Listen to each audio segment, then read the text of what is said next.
Hello, everyone. Thank you for joining us for our webinar this afternoon.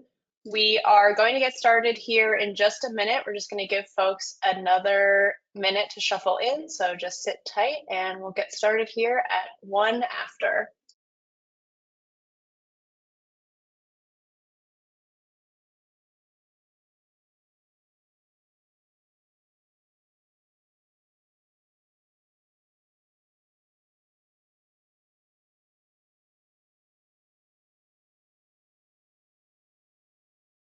Folks, if you just joined, we're just going to get started here in just a couple seconds. We just wanted to give folks a little bit of time to join us. Okay, I'm going to get started. Good afternoon, and thank you all for joining our webinar, Happy Network, Happy Support, Overcome Operational Complexity and Delight Your Subscribers. We are so thrilled to have you join us today. It's going to be a great session. Please note that the lines are all muted, but we will have a Q&A at the end, so feel free to pop your questions into the chat box and we'll get to those. We have a few poll questions throughout the presentation. We love to engage with you all, so please participate in those. And without further ado, I will hand it over to you, Anne, to get us started. Awesome, Jill. Thank you and welcome. We're excited to have you all here with us today as we explore the complexity and assuring today's broadband experience how to tackle that challenge, both from your team perspective and from the subscriber experience perspective. And here with me today for this discussion is an amazing panel. I'd like to start with John Rusa. John, can you please introduce yourself and tell us a little bit about Stup Fiber?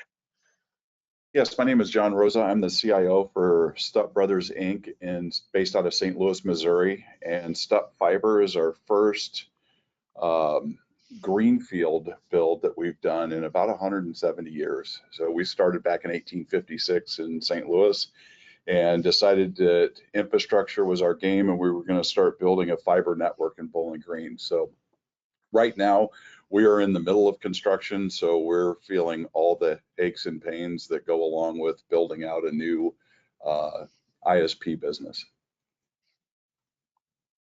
Great. Thank you, John. Next, we have Thad Arisman. Thad, can you please introduce yourself and share a bit about SC Telecom? Absolutely. I'm Thad Arisman. I'm the Broadband Operations Manager for SC Telecom. We've been in telecommunications business since, I believe, 1957. So definitely not quite greenfield. We do have quite a few new construction projects ongoing. But yeah, for the most part, it's pretty well established. Appreciate it, Thad. Next, we have Izzy Gomez. Would you kindly introduce yourself? Thanks, Anne. Good morning, good afternoon, everybody. My name is Izzy Gomez. I'm a senior manager with our customer success team over Service Cloud. Pleasure to be here. Thanks, everybody. Thank you, sir. And of course, Brandon Stout. Oh, thank you, Ann. Good afternoon, everybody. Glad to be here today and be on the panel today and get to share some thoughts with you guys. But again, I'm Brandon Stout, and I'm a senior customer success manager for Operations Cloud here at Calix. Thank you so much. And folks, I'm Ann Gunther. I'm part of the product marketing team here at Calix with a focus on Service Cloud and really looking at that subscriber experience, what that means over time as we look to deliver service excellence. Now, with that said, earlier I mentioned very quickly the broadband experience is getting even more complex, right? So as the industry continues to grow, for example, 64% of BSPs agree that the fiber network expansion is a top investment priority. And of course, as part of this drive, right, there's significant funding opportunities from both federal and state programs and in several different forms, like your last and middle mile grants and several more. And with this momentum, BSPs face challenges like how to manage the support of the new services in conjunction with those fiber build outs, right? How to validate that service experience with even higher subscriber expectations, and doing all of this with the same support and network operations team, right? So how is that possible? How is it possible to scale that experience for growth using the same team, the same resources, right? Knowing that you have to deliver that excellent subscriber experience. So as we get into this, we'll explore, right? We'll unpack, what does this impact mean, this challenge mean? As you can likely imagine, operational costs can easily spiral out of control here, right? When we start looking at scaling and resources for the growth. In fact, 95% of BSPs share that to remain competitive, they have to focus on operational efficiency. So that's going to be obviously a huge focus in today's discussion, right? Some look to streamline the workflows. For instance, leveraging automation, really leading into more data-driven insights, for the real-time identification, resolution of the Wi-Fi or the network issues, versus the conventional, manual attempts to connect data from disparate systems, try and find that root cause, and then fielding the inbound flood of support calls, right? Not terribly efficient. And so, what we're seeing is that there's certainly a number of BSPs who are looking to transform, right? How to take on this complexity and look to simplify, right? Finding more efficient operations. There's still a good number, though, that need help in solving this problem. So case in point, in a BSP survey that looked at the data, the types of data that the BSPs are leveraging and how they're applying that to business decisions, the research uncovered that BSPs are analyzing only 52% or less of the data that their network generates. When I first saw this, I took a moment to kind of get immersed into this particular stat here. So I wanted to do a deeper dive and share this all with you, that when we drill down and we look at, well, what are the data sources behind this, right? For network alarms and performance data, that's just 37%, right? Trouble ticket data, which is obviously near and dear to support teams, 43%. And then if we look at how that data is applied for making the business decisions, right, coming back to the network alarms and performance data, only 35%. And for trouble ticket data, 33%. So there's a rather significant opportunity here, right, to lean into the data, as I was sharing earlier, like even the automation, right? There are these tools that can really help to empower the support, the network ops teams to gain these new efficiencies and, of course, better manage the service performance. Now, with that said, we'd like to better understand where you and your teams are at. And so we'd like to hear from you in this quick poll here. So Jill, would you kindly launch the poll? And folks, as we get into this, sorry? Should be up now on their screens, yeah. Okay, great.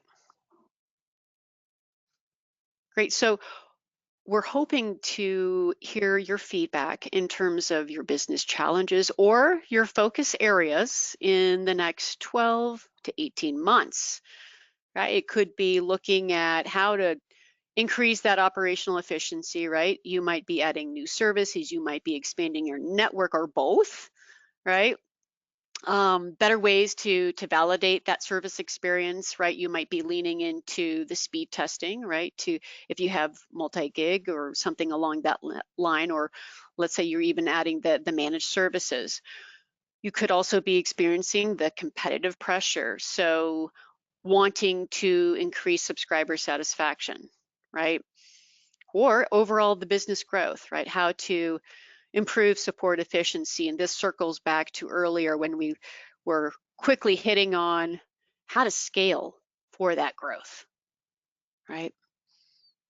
Okay, so Jill, let's see if you would please share the results here.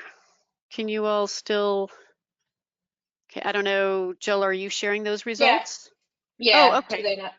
I cannot see them. Would you read out, please, Sure. what we have so that we can start to dig into Sure. some of the feedback here? Yeah. So keep in mind they were able to select more than one. So Yep. 60% selected that they are contending with increasing operational efficiency with growing complexity. Ah, okay, great. 50% said that they are dealing with ways to better validate the service experience. Yep. 33% responded reducing subscriber churn and increase satisfaction. And 44% said overall business growth and improving support efficiency. So our top one was definitely increasing operational Mm-hmm. efficiency with growing Mm-hmm. complexity. That's the majority of respondents selected that one. Awesome. Thank you. Hey, Yeah. Izzy, Brandon, John, Thad, any surprises here from your opinion or comments? I like the fact that I see the validate the subscriber experience. Mm-hmm. 1 out of every 2 people are looking at that as a focus area. That is reassuring to me. Absolutely. Right.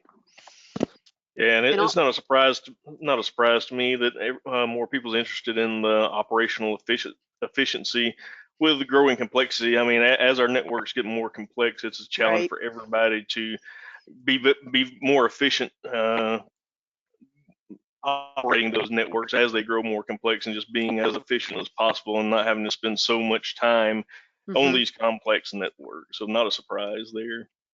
Right. No, that's a great point. And there's a plethora of tools and the data and how to best orchestrate that in a seamless way, right? From the team perspective, and then of course from the subscriber experience perspective, right? And that's part of the pain, the crux. So that very much a great point there. Well, and I'll weigh in on the third one, Ann. The Yeah. overall business growth, improving your support Mm-hmm. efficiency, that's also key. I mean, that's a big one as well. It's something that we focus on in understanding Mm-hmm. where the challenges are with our customers. How can we do better? Reduce truck rolls. That's one of our key components is automation and reducing truck rolls. Right. Great point. Thank you. And of course, competitive pressure, right? Whew, I think we're all feeling it. And it's something where to protect the base, right, and still grow, right? It takes a lot of obviously effort, right? And the customers help to show the growth of the company. And so with that satisfaction, it comes full circle, right? And the satisfaction is twofold, right? It's making sure that the support and network teams have the power, right? Have the data, have the visibility to do their best, right? They're in the driver's seat and they need to be empowered, right? And when they are, right, that has a very strong reflection on the subscriber experience, right? The subscriber picks up on the confidence, the competence, right? And that helps to build trust. So all very good points. Thank you. We certainly do appreciate the feedback there. Let me go ahead and hop back into our presentation because now we would like to open this up and hear from 2 exceptional BSPs, right? You met them earlier. And these BSPs are on that journey, right, of how to really assure the broadband experience, leveraging the tools, looking at how they can simplify the complexity, right? John, you shared just a really great insight a moment ago in delivering that seamless subscriber experience. So John, back to you. So Stub Fiber, you all are growing very fast, right? You're offering 6G with managed services. How are you validating the service experience with your subscribers? So one of the things that we noticed early on was trying to rely on speed test servers that were out on the internet was a lost cause, especially when you get into the multi-gig speeds. Those become very, very fluid, for lack of a better word. So we installed the Calix speed test server on-prem. It has a 200 gig connection to our backbone, And basically, we teach our subscribers that through the Calix app, do your speed test there. That's where the validation comes in, that we're doing what we said we would do. And we're able to validate the line speeds within our own network and not ship that traffic out onto the internet where we get all kinds of crazy results, which we still receive some phone calls about that. But in reality, it helped knock a lot of stuff down. Our customer support reps and our install team does a really, really good job of teaching the customer about how it all works, why you don't necessarily get the speed you're looking for off a wireless, because it could be age of device, it could be where it's located at in your house, a number of factors, and there's just Right. too many to count. So using the app is what we've trained everybody to focus on. And you mentioned that previously you had quite varied results, right? So for your team making this transition and for your subscriber experience, what has really been the impact from their perspective in making this change from, oh, go ahead. Yeah. It's been positive. It's been very positive. As a matter of fact, we had a configuration snafu a few weeks back where one of our tiers is 1.2 gig and it got knocked down to a 1 gig because we were doing some testing in the lab and didn't realize we were going to impact production, but we did. So anyway, we actually had a couple of subscribers call because it didn't take them to bad, but it just said it wasn't as good. So instead of doing a 1.2, they were getting 1 gig results. And we actually got a couple of phone calls that says, hey, our speeds are not where they're supposed to be. And sure enough, they weren't. So we were able to correct that. So that was a bit of validation for us that the customers are listening to us. They're using the app the way that we want them to use the app, and they're checking us and when we're not doing what we say we're going to do. Got it. Got it. Appreciate that.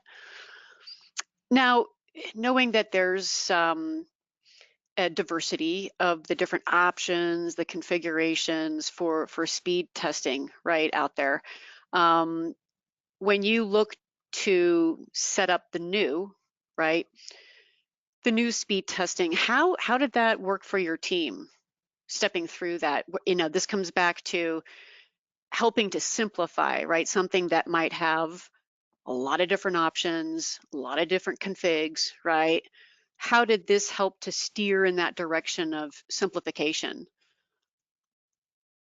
The process was really quite simple. Racked a server, installed the speed test software, which was really quite simple, and then made a config change inside of Ops Cloud, and we were off and running. I mean, I was surprised at how quickly we were able to do the configuration inside of Calix Cloud to point to our speed test server. And I mean, we really didn't spend much time working on this at all.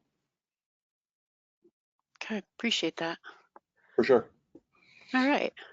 All right. So let's take this a step further and expand into some other areas of support to network ops they're all part of this assuring the experience, right? The broadband experience here. So let's talk a little bit about automated notifications, right? So as we look at being able to speed test and have that desired subscriber experience validated, right? Now we look at, you know, network performance and how these automated notifications can help to stay on top of that performance.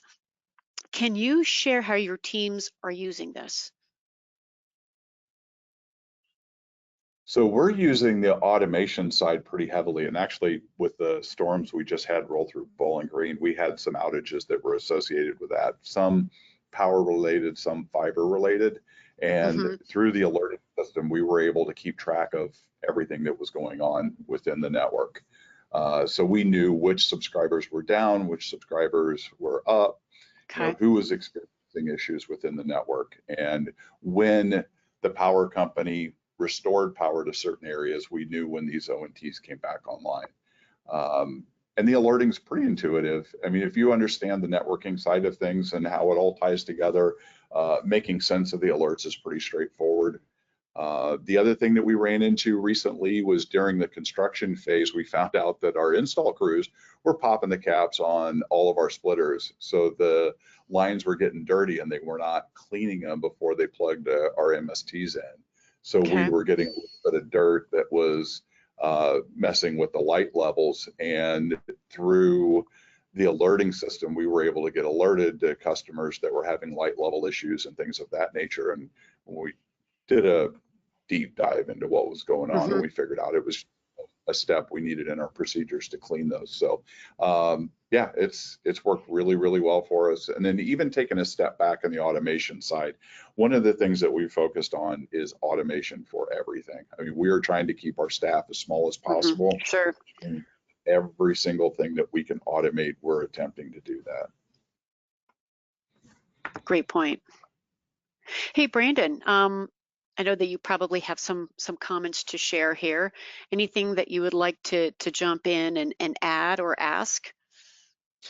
Yeah, John, can you talk about a little bit about how you're also using the automation of Operations Cloud provisioning there as well to help along with that, and how easy was that to get set up and going? Because I know that's something that's pretty new to Operations Cloud, but how easy was that to get up and going for you? It was pretty easy. It took some work with our billing provider because, again, with it being a new functionality, I'm finding out that we're one of very, very few that are actually doing this, but we're able to basically provision all the way from our billing system all the way through Ops Cloud and have everything with all the workflows and have it all just work. I mean, it upgrades the ONT, gets everything set up for us, pushes the different settings down to the RG that we want published, and we use the combination units. So we're doing the U6X RGs, and then we're transitioning to the the U6 TXG, which is the new 10 gig capable. And the reason we're wanting to push that one is because we have I think we're running a little over 10% on multi-gig take rate.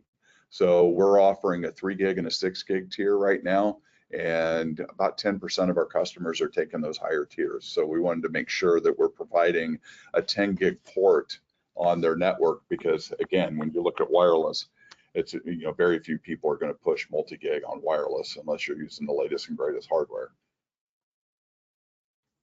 Yeah, and another thing I want to bring out that John's doing, and I know John's network pretty well because he is one of my customers. John's doing a great job of leveraging Operations Cloud, like I said, with those notifications. But right now, because it's a greenfield network and they have a relatively low number of subscribers, he's actually being alerted anytime even a single ONT goes down. That's a great point to bring out about Operations Cloud. It lets you set your outage levels and set your thresholds for whatever fits your network. In this case, because John wants to know about every single ONT that goes down as they're building out their network, he can set his outage notifications for even that level. Now, in a more mature network like Thad's network is, he's also got his Operations Cloud tailored to his particular environment. So Operations Cloud can be tailored to fit your network no matter what level or what stage of your network build out is in, to kind of let you know about outages at the levels you want to. For a more mature network that has 20,000 subs out there, you may not want to know when every single ONT goes down. That would be a nightmare, a process, a nightmare going through the day and getting alerted about every single ONT that goes down in a huge network. So Operations Cloud lets you set those notifications at whatever levels is comfortable for you and your staff to be alerted at, let you know about outages as you need to based on the size of your network and the stage it's in. Yeah, that's a great point, Brandon. And also with the light level notifications, that's another one that's been pretty helpful for us in understanding where we have deviation from what we're expecting to see. So John, as those notifications, as they come in, how are they then triaged within the team? So it might be helpful for folks to understand with the data, right? How is it then actioned? So the data is split up into 3 different teams. So we have our core infrastructure team, we have our CSRs, and then we have basically the field ops team that would receive messages that are relating to infrastructure that's out in the field. So for example, let's say I lose a E7 shelf in one of our cabinets. That would be something that the field ops would take care Okay. of. If I have light level issues or an ONT that went missing, or even an ONT dying gas, we send those alerts as well to our CSR team so that they understand, hey, we've got these subscribers that are experiencing, a particular event, so they know to be on the lookout for any phone calls or support requests on that. And sometimes, especially on an ONT dying gas, but somebody just pulled power and it plugged it back in and it'll go away shortly. And then the core infrastructure, we're looking at our NAT devices, our core routers, monitoring certain circuits, making sure that the health of the network is where we want it to be. And there's only a small handful of people that get those type of notifications. Thanks, John. Appreciate it. For sure. Now, over to you, Thad. I know that SC Telecom is very active, right? Can you please share some use cases of how your team is looking to solve for this complexity that we've been talking about here? For instance, we've been looking to bring to life and show how in action, like automated notifications, can really make a difference in terms of the workflows and in enabling the teams. Can you share a couple of use cases from your end? Absolutely. Actually, I think it would have been about 2 weeks ago. We actually had a field splitter go bad in one of our communities, and before, what would have taken, sending a technician out, they would go and, check, figure out which ONTs are down, anything like that. We got the notifications from Ops Cloud that multiple ONTs on one pond were down, and we had the list of addresses and, even down to what handhole our splice case with the splitter in it was ready to go before the technicians even made it into that town with the splice trailer. So it took a lot of just the early, troubleshooting, trying to figure out, go into this handhole, check it, go into the next handhole, everything there, and made it, probably cut the time at least in half, if not more, of the troubleshooting and diagnosing any problems. Another thing that we've really started doing recently is trying to do proactive alerts. Like for example, there's which we enabled almost immediately after that splitter issue, the pawn early warning alerts, or the pawn loss early warning. And, enabling that, we would have known ahead of time because we actually went back through into Ops Cloud and looked at the light levels on those ONTs, and we could see that light level was slowly dropping. With that enabled, we would have known before they actually lost service that there was an issue going on there, and we could have fixed it in a maintenance window and really had nobody even noticed that they had lost service.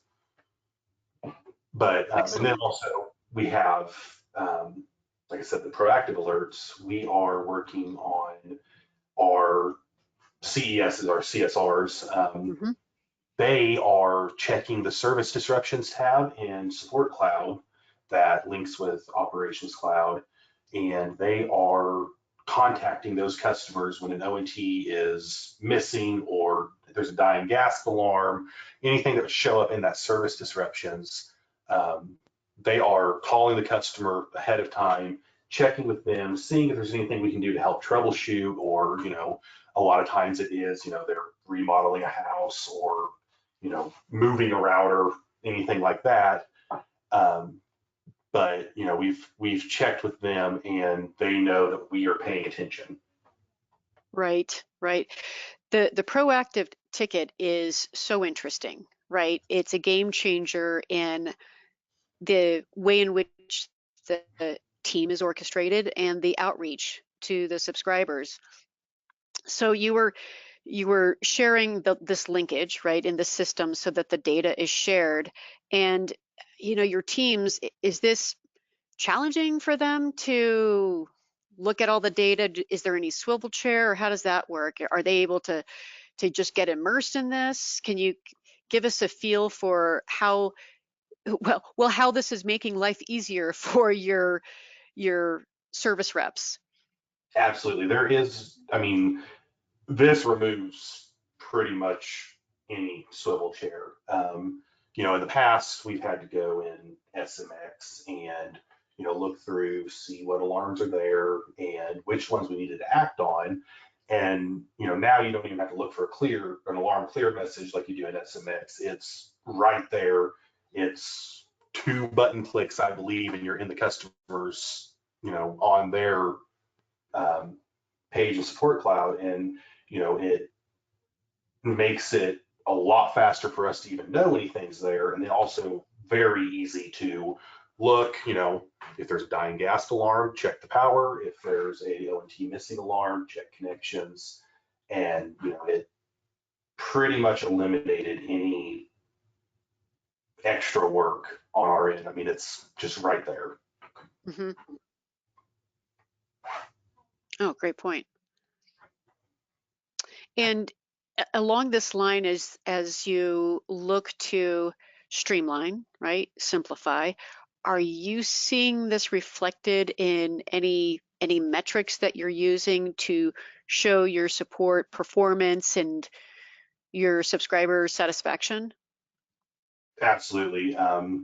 We have, NPS scores, everything like that. We have a customer satisfaction survey that we'll send out after, a trouble ticket's open. Okay. That. And I mean, we've actually had remarks on there basically saying that we had caught a problem before they even knew there was a problem, and it was fixed within 30 minutes of them even knowing about it. Mm-hmm. It takes a lot of the reactiveness away from it, and we are proactively, there's even times where we fix a problem before a customer even knows it was there. And that, I do not believe that we have had a single customer complain about the fact that we are trying to help their service work better. Nice. I was actually curious about the reception of a subscriber saying, why are you calling me? Right? Yeah. Not knowing that there's a problem. How do you orchestrate that? How do you make sure that it's clear that your intention is focused on the service, and it's not, for instance, like Big Brother, I have all this data about you. It's really about the service experience. Yeah, and it's fairly simple. I mean, all we have to really, do is it's equipment connected on our network. Mm-hmm. It's the thing we installed. So we do monitor it because we want to provide the best possible service possible to our customers. And I don't believe there's been a case where somebody was, it wasn't weird or anything for them, because it's just the equipment on our network. We're not, telling them about what Netflix show they were watching. So it's definitely been beneficial overall, just being able to tell a customer, hey, we did see that your O&T went down and it came back up, just checking, making sure that it wasn't anything that we needed to be more concerned about, anything like that. And yeah, it's always positive so far. It's interesting to hear the response when a subscriber feels like them, right? There's a connection of trust there. Like you understand my preferences, right? My expectations for having that connected experience, that connected lifestyle. So it's really interesting to hear, again, with that proactive outreach, the difference it makes in helping to ensure their satisfaction, right? Because that bridges right into retention, right into loyalty. Yeah, definitely. And that's, we make a very big point of, we are the hometown provider. We're local. When you call us, you somebody that there's a very good chance and making that connection of, hey, I would also want to know if my internet's down. We do have a few places that are, vacation homes, hunting cabins, anything like that, that may not always have somebody there, but, they set up security cameras. And we've had times where we've called a customer to let them know that we noticed their OT dropped. And, they said, oh, I was just checking because I got a notification my cameras went offline. And I was trying to figure out if I need to call, power company, whoever. And, a lot of times we're the first ones to let them know, hey, this is what we saw. This is what I would check if I were in your position. Nice. That's great. Great. Thank you, Thad. Well, with these insights about how to make these growing networks, right, even more resilient and easier to manage, we'd like to now dig into the frameworks that can help to lead to assuring the broadband experience. So Izzy, let's please start with you and explore, right, a little bit more of the processes, the frameworks. So with your success expertise, would you share how to approach this, right? It's somewhat of a behemoth, right? So how do you step into this? Sure. When you're looking at it from a process perspective, one of the first things that you're trying to truly think of is for your support network operations, what's the end state? What's the goal? For those that are familiar with the SMART acronym, you're looking for something specific, measurable, attainable, time-bound, and realistic. You're looking for what are you trying to accomplish with the broadband experience? And so you put yourself in the chair of the customer. What is the desired customer experience you're trying to achieve? And then from there, reverse engineer it for the support teams and then for the network operations. The notion being your support team is the first line of defense. They're the ones that are taking the subscriber to either sign up for service or triage any customer experience related issue, whether it's a problem, service outage, billing. You want them to be armed with the right tools and resources. And the same thing for network operations. How can you be proactive and reactive in the right level, whatever your internal resource capacity is? So you're looking at it from what can I do today to make sure that the support teams are armed with that right experience and that the processes and procedures support them? And then from a network operations perspective, whether you're in the central office or the NOC, what can I do to make sure that I am well armed with as much information to make an informed decision, that I have actionable insights? Mm-hmm. I appreciate that. So what are some of the biggest hurdles to overcome, when looking at stepping into this, making those transitions, taking those steps towards simplifying? One of the things that you're doing when you're trying to simplify and when you're looking at from a framework and a process, Mm-hmm. one of the best ways is to look at the roles and responsibilities. Think of racing matrix: who's responsible, who's accountable, who's consulted and informed. If you kind of take away the traditional PowerPoint architecture of hierarchy and I got to go vertical, make it more a matrix. So with these matrices, you empower the team members to be self-sufficient. As a supervisor, you kind of feel in the lines of trust but verify, but arming the team members with the authority and the responsibility to take action. And hey, I'm going to go solve the problem. I'm going to take ownership of it. It drives a greater experience for the actual subscriber. Think of the customer service reps that we think have really good experiences. So for me, Amazon comes to mind. Whenever I have a problem, the rep is there to solve the problem. Doesn't matter what the problem is. It's like, let's get to a resolution. Whether it's positive or negative, I feel like I was heard. And that agent was armed with the right tools and resources to accomplish that. You're looking at that from that perspective. And then the other thing is the process itself. You want to make sure that you have the right level of steps, the right level of difficulty and complexity. Too much complexity, too much challenge to solve, or too many steps can bog things down and make it a degraded experience for your customer. Even though you're getting them to completion, it can be too time consuming. Right. Good point.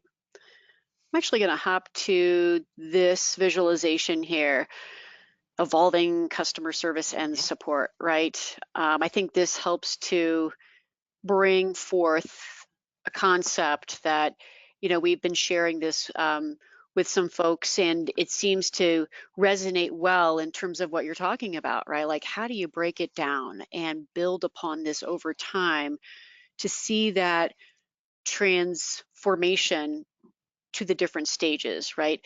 Izzy, can you just walk us through this so that it can help frame things up for our audience here?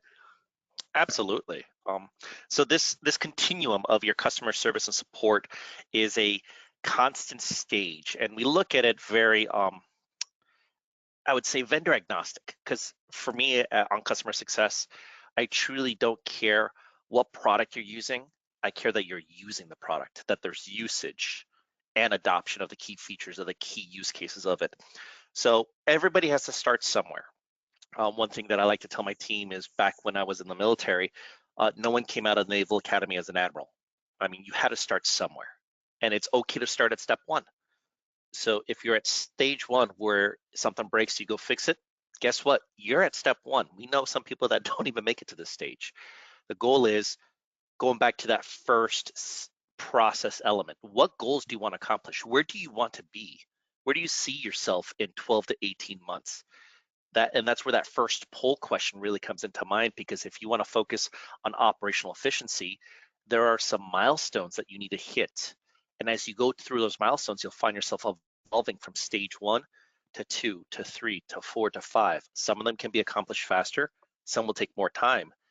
But it really comes down to, these are outcomes, these are business states of operation.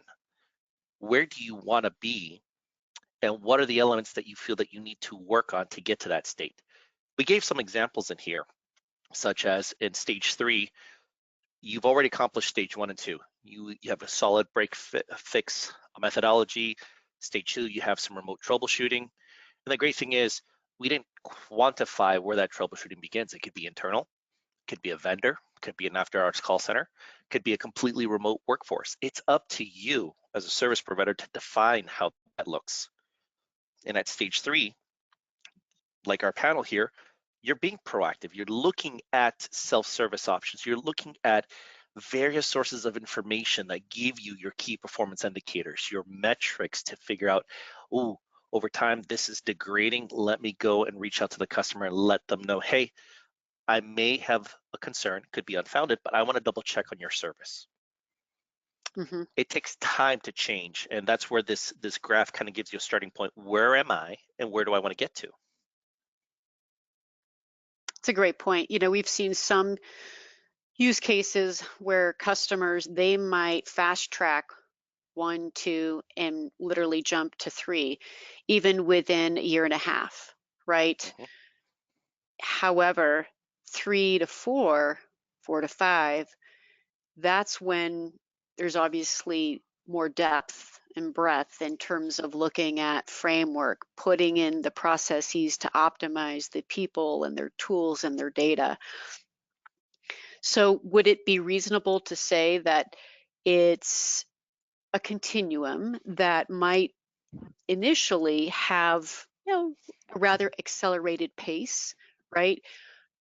And then there's the need to, you know, obviously have internal alignment, making sure that the resources are allocated. And even if it is a lean team, right, really how to dig into that optimization. So 3, 4, 5, it might take a little longer, but the output, right, the KPIs is where there's a lot of traction. Is that what you're seeing as well? That's what I'm saying, both from existing customers and new customers. The great thing is, as an organization, you could be young or Mm-hmm. established, but it's Mm-hmm. your teams and how well are those teams established.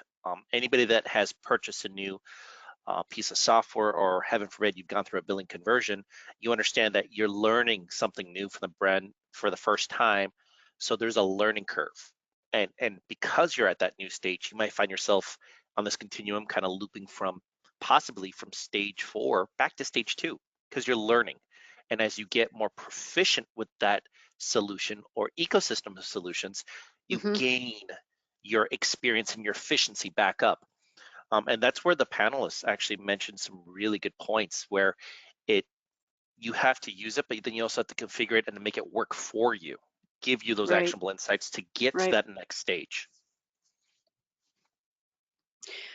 You know, I have a note here about the measurable results, right? So as we look at optimizing over time and achieving these key milestones, how are you seeing that translate into metrics, as in KPIs, where there is, you know, coming back to that 95% focus on operational efficiency to remain competitive, right? Knowing that costs during growth, knowing that things support network ops have to be resourced, right? Keeping that OpEx in check.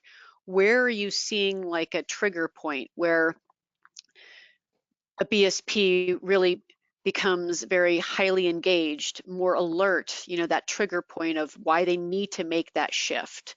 Is there a particular like metric or KPI that's helping to guide, like a guiding light along that line? There's a couple, and I think it depends on what stage of the continuum you are. Okay. The most common one that people would see would be truck rolls. What's my truck roll rate? And I'd say Sure. on average, the industry benchmark is for you starting off, and let's put you at stage 2 or stage 3, your benchmark is 20% or less for your truck roll rate in a calendar year. What I'm starting to see in the evolution and getting into the complexity of operational efficiency, reducing OpEx, is we acknowledge that we're still going to have truck rolls, but how many unnecessary truck rolls did you avoid by sacrificing an increase in handling time, being on the phone with the customer, and using your remote troubleshooting skills to a higher degree, and in turn save on a truck roll or reduce the unnecessary truck rolls? That is one key evolutionary facet that I'm starting to see across the board, where as customers drive usage and adoption of the Calix Cloud platform, of Service Cloud, Operations Cloud, the components of the Calix Speed and Performance Insights, and then key features like the O&T performance testing solution, what we're starting to see is tickets still come in, people have troubles, people have problems, but the available information to make an informed decision and troubleshoot more effectively is reducing unnecessary truck rolls and unnecessary hardware replacement, because we're diagnosing the root cause and not the symptom. This in turn, if you do have a customer satisfaction program such as a CSAT survey or NPS survey, what we're seeing come out of it is that the customer's happier. There's less churn, and there's actually a higher retention, especially when you get past that honeymoon phase of a customer being with you for 2 years. The novelty is worn off, but you're able to solve the problem and they stay with you. And a key thing to think about as we move into this digital divide being bridged with all the funding that we have is that being local is no longer enough of a differentiator. So what is the experience you're giving on every interaction? Because nothing beats a first impression like a last impression.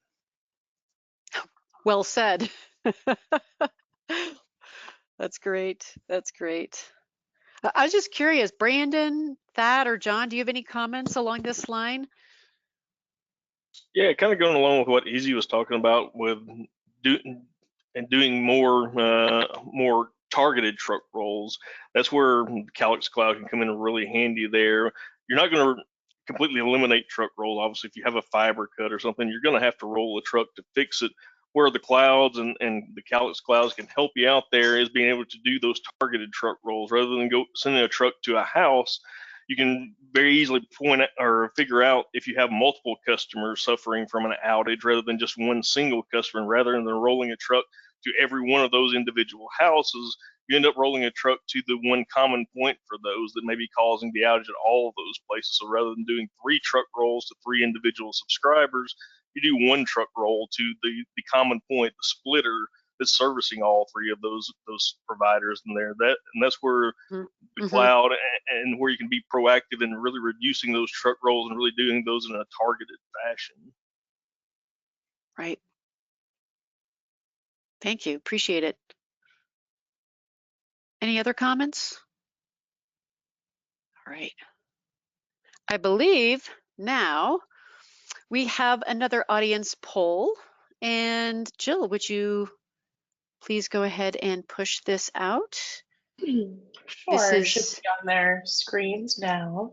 excellent, thank you. And folks, this is to help engage, right? So if you are interested in learning more, we're certainly here to help. All right, and as we go through this poll here, we might want to start taking a peek at some of the Q&A. All right, here. So, oh, this is an interesting one. This comes back, Thad, to your proactive tickets. And interestingly enough, it also bridges into Izzy's point about the truck rolls. And the question is, how hard was this to put in place? And what are you seeing in terms of metrics? So, Thad, would you share with us what it took to put the proactive tickets in place and what you're seeing in terms of some measurable results? Yeah, absolutely.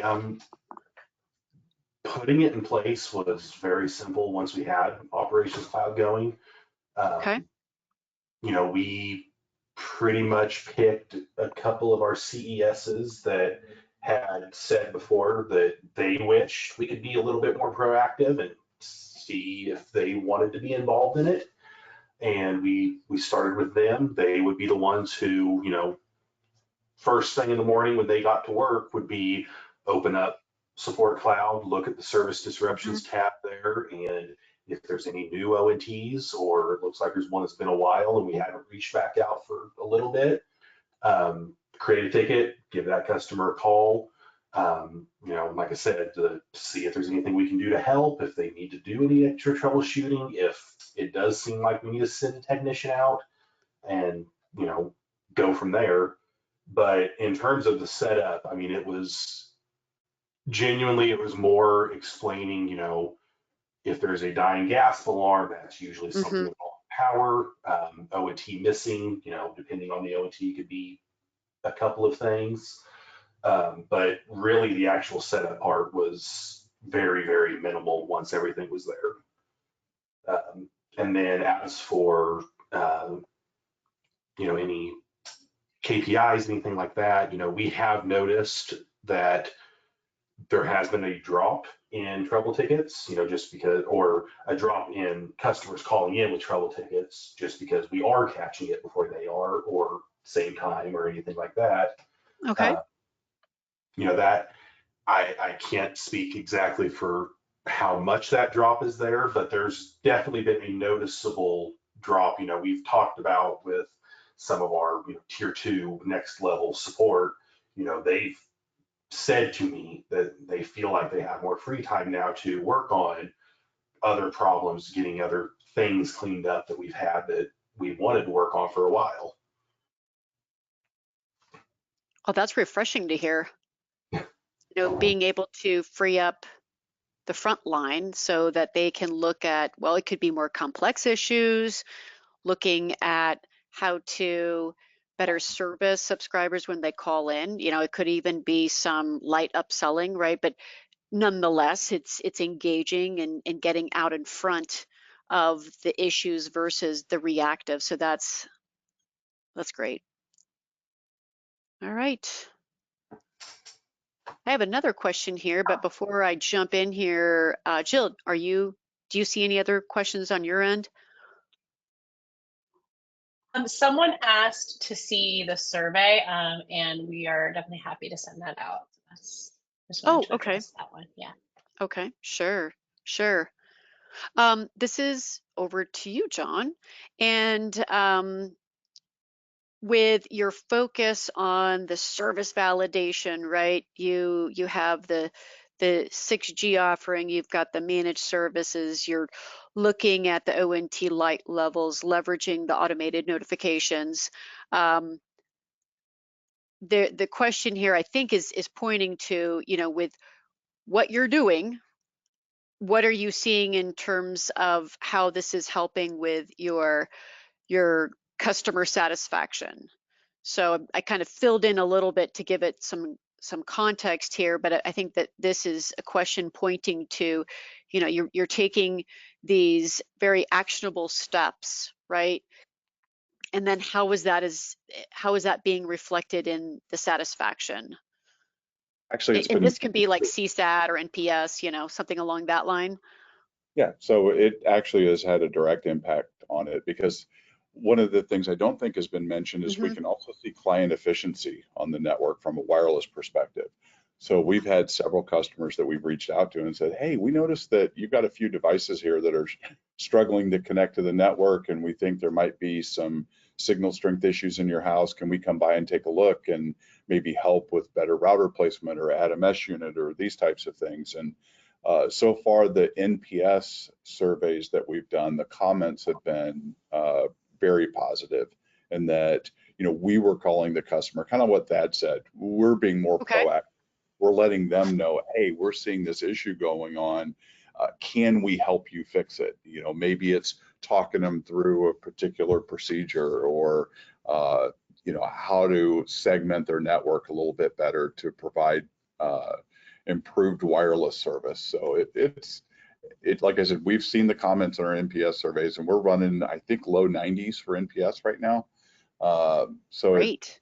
I think we're doing something right, at least for now anyway. Indeed, indeed. Oh, that's awesome. That's great. And Izzy and Brandon, this is my question to you, and that is, when we've been sharing a lot of insights here, right? How to step into the framework, the processes, etc. And for this audience here, knowing their response from that initial poll, where would you tell them, as we look to wrap things up here, where would be a good starting point? As in, all right, we got some great outtakes from the webinar, and how would they, be able to tomorrow start to leverage some of these insights? What would be some good next steps? Yeah, from my point of view, from the operations cloud side, I would say start small with your notifications. If you're not doing a lot of notifications now, don't try to turn on everything at once, because you can overindulge yourself with data. There's enough data out there where you can drown yourself in data. But start small, turn on 1 or 2 notifications, and make sure you're able to get actionable data out of those notifications, and make sure that those notifications are getting into the right people's hands who can actually do something with that data, and making sure you're not getting so much data that those notifications just start being ignored. So start small with something you can take actionable work on, and then grow from there. Okay, nice. Izzy, I any have, comments? yeah, from a customer support persona perspective, 3 come to mind. First and foremost, I'd take a look at your CSAT NPS surveys. Just get a feel for the customer sentiment. If you don't have one, reach out to your customer success manager or your account sales team to help you put in contact with one of us. But in theory, you should really truly have at a minimum 3 questions. What's the likelihood that you would recommend us to someone else? So a scale of 1 to 10. How good was the agent that helped you with your problem? Scale of 1 to 10. So the first question hits your NPS, second question hits your CSAT, and the third one happened open text field. Is there anything that you would like to tell us about your interaction with XYZ? Whatever your brand name is, whatever your marketing name is, and that gives you at least customer sentiment to work off of. So that's one low-hanging fruit initiative that it can help across the entire organization, because customer interaction, you got a couple of things to work on. The installation repair team is the face of the company, because those are the ones out in the field working with the customer. Your customer support, whether it's a CSR tier 1 call center, they're frontline defense. The ones that are the beating heart, the pulse that keeps things up and running, central office knock. So everybody's got a role to play in that sentiment score. Right. The other low-hanging fruit is, first and foremost, to Brandon's point, data, and you want to keep it simple. One thing that I used to do when I worked at my telephone company at the ILEC was trouble ticket analysis. Pull the data for the last month and the last quarter, analyze it. What are the top 10 call drivers? What are the top 10 solution codes? And are we doing our job effectively? Is there a pattern emerging? Is there someone that keeps using the same solution code? One thing that came to light early in my telecom career was no trouble found should not be a high runner. And when we did, we're like, well, what happened? Did we actually do troubleshooting, or do we have no employee is perfect, yet no subscriber is perfect? So it was always a conversation to figure out what patterns are we seeing, and was there seasonality impacting it? So that was another thing. And the last one, and this I think applies to everybody that has service and or operations cloud, Calix offers a 360 consult. Leverage that free consult to figure out exactly what I can do with my Calix equipment and get better at it. I mean, there's a lot of services that Calix offers to its customer base that aren't paid engagements. They're free engagements that they help provide you a roadmap. It's sort of like TripAdvisor. Where do I want to go? I'm in the middle of Iowa, and I want to go to Austin, Texas, and I want to have a good time in Austin. What would that plan look like? Log in a TripAdvisor, get the info for free. That 360 consult helps take a look at all my TAC cases, all my utilization. Where do I stand from this ecosystem? That way I can go back to my teams to have them use the tools more effectively, more efficiently. Excellent. Thank you, Izzy and Brandon, John and Thad. This has been so insightful. Do appreciate the time, and thank you all for joining us today. With that, it's a wrap. Thanks again. Appreciate the time. Thanks, everybody. Thank you. Thanks, everyone.